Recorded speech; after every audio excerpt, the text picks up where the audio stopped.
این ملت میگه تو لبنان و فلسطین و اکوادور و السالوادور خرج میکنه. خائن اون کسیه که 2800 نفر رأی دانشجو رو به هیچ جاش حساب نمیکنه، به 5 نفر بسیجی میاد مجوز انجمن اسلامی میده.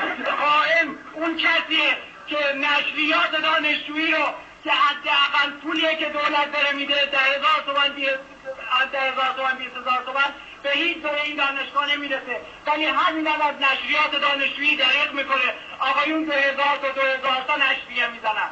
خائن اونه و نه علی افشاری که رفته توی کنگره میگه آقایون دولت آمریکا با ایران جنگ نکنید، قطعنامه برای انرژی هسته‌ای تصویب نکنید، قطعنامه تصویب کنید که اینجا رفراندوم برگزار بشه، رأی مردم محترم شمرده بشه. خائن اون نیست. خائن کسیه که تو این مملکت نشسته و مملکت رو داره میفروشه و داره به سمت فروپاشی اقتصادی و اجتماعی و جنگ میبره مملکت رو.